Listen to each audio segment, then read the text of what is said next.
Many will warn you against spinal flexion when handling load. But is it true though?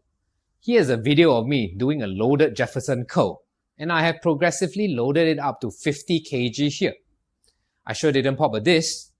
So in order for our spines to truly flex, every segment of the vertebrae has to contribute certain degrees of movement, and that requires the spinal muscles to be able to eccentrically orient, or in simpler terms, the spinal muscles has to relax. Here, you can see me segmentally moving my spine starting from the tailbone and all the way up to my neck in a cat pose.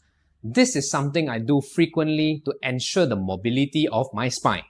Now, doing this drill helps me build in the mind-muscle connection, and it makes me more aware of how I'm moving my spine in space. This is a drill I think everyone should be doing. You may find it hard to control the segmental movement of your spine at first. Well, if that's the case, you might actually need to take a step back. Get your hip and spine muscles to relax first. Now, first drill is this pigeon stretch, which many are familiar with, but execution often done wrongly. This is meant to open up the tight hips. Now, listen carefully to these cues. First, make sure your knee is positioned directly in front of your hip. Next, straighten the rear leg and make sure the rear knee is actually facing the ground. If this position is difficult, use a yoga block to prop yourself higher off the ground. Next, think of a weighing scale underneath your front shin area. Push into the imaginary weighing scale and try to register a consistent weight on the scale. Now you're going to hold this position and breathe.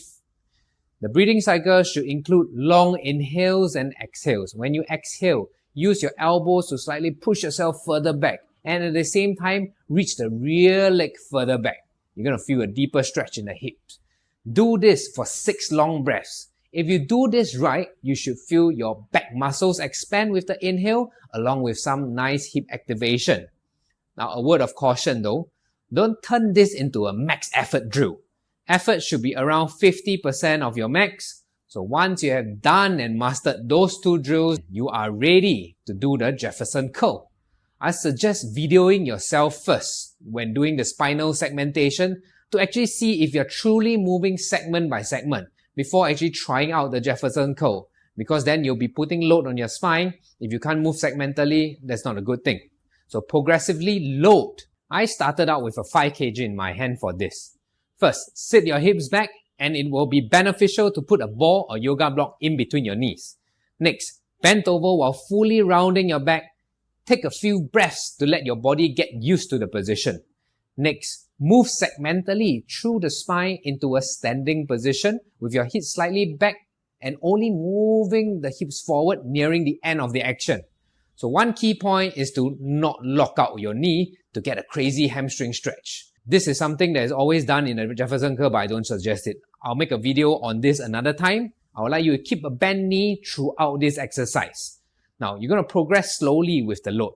Don't do too much too soon. It's a sure way to get injured if you don't follow this rule. So that's how you can truly make your spine stay strong and mobile.